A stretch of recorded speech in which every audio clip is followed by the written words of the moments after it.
Vida después de la vida.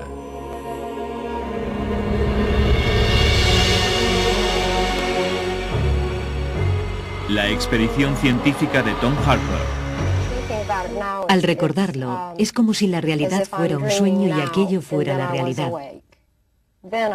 Estaba despierta y consciente. Deberían llamarla experiencia en el umbral de la muerte. Yo nunca me había sentido tan viva.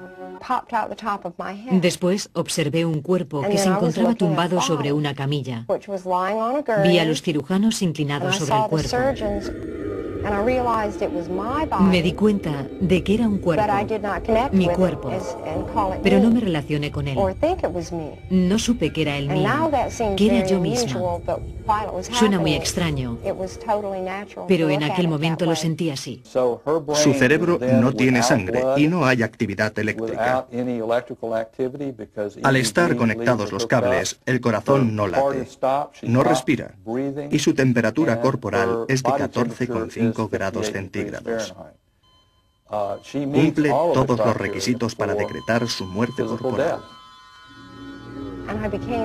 Sentí como una presencia y me volví a mirarla. Era brillante y resplandeciente.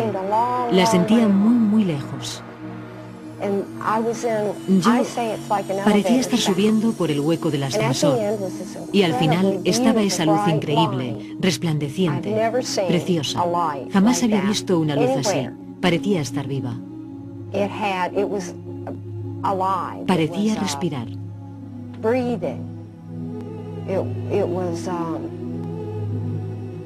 Me sentía en un lugar muy cálido, cómodo y acogedor.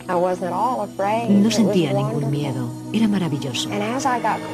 Me acerqué a la luz. Empezaron a rodearme otras presencias. Eran personas que había perdido, parientes míos.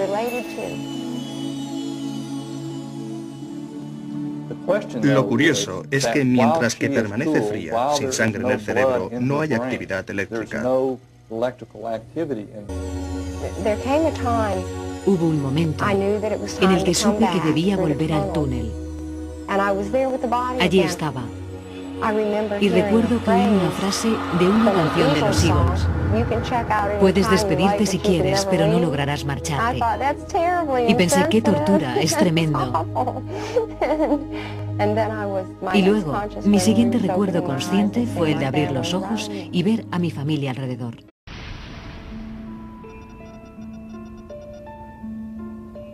En Atlanta, Georgia, un caso iba a sorprender tanto a expertos como a doctores.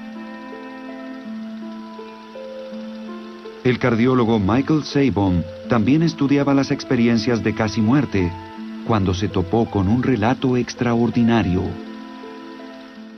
Prior to the operation starting, a lot of activity goes on.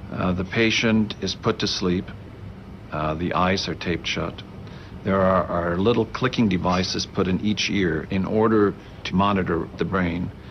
The patient is then completely covered. The only thing that's really exposed is the area of the head where we work. I don't remember an operating room. I don't remember seeing Dr. Spetzler at all.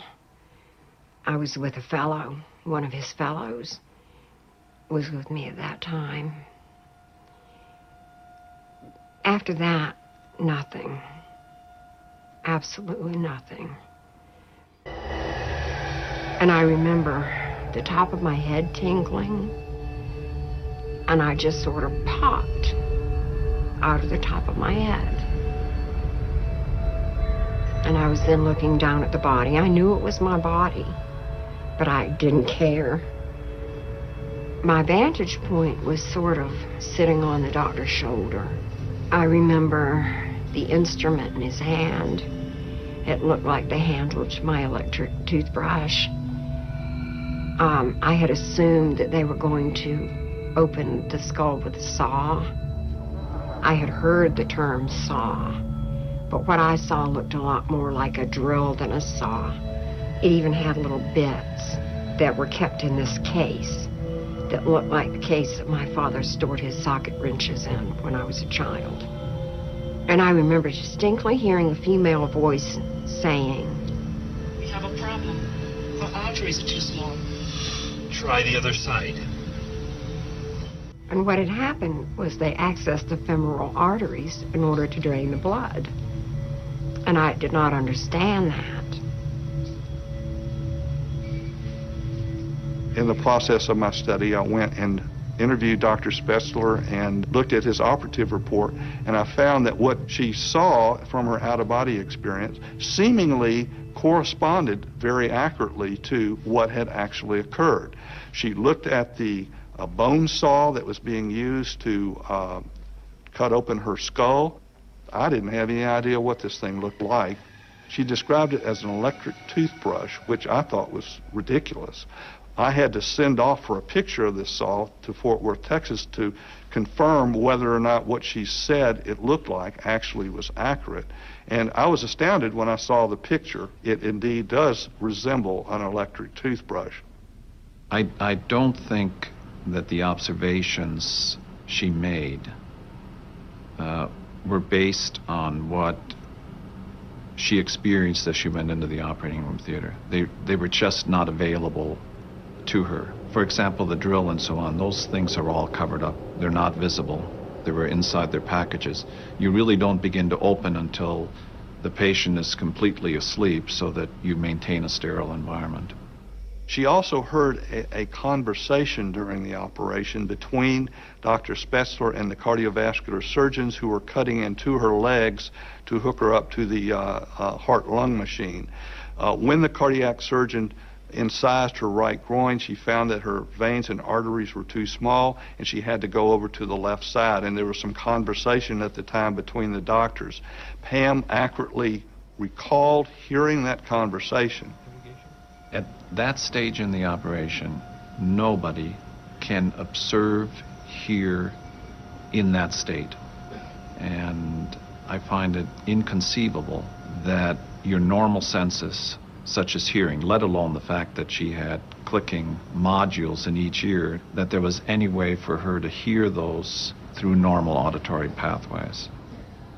So again, this is very suggestive of the fact that there was some sort of extrasensory perception or out-of-body experience or whatever occurring at the time that was allowing Pam to hear accurately and seemingly see accurately what was going on in the operating room at the time.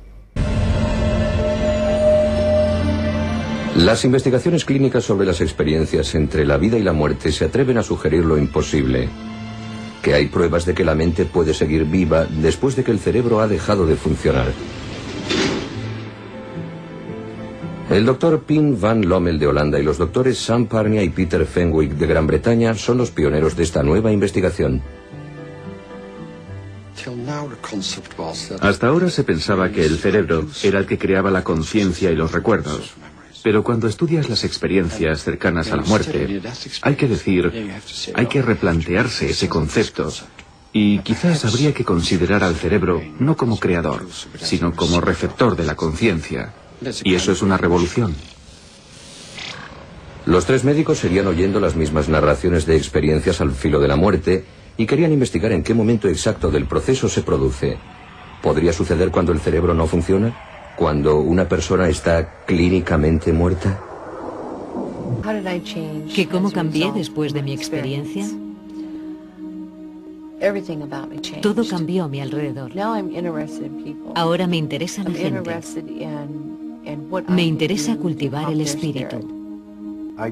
Cambié como ser humano. En muchos aspectos era muy agresivo. Quería ganar dinero y esas cosas. Me di cuenta de que la ambición materialista es superflua. Estoy decidida a profundizar en el conocimiento de las cosas y sobre todo en el conocimiento de Dios.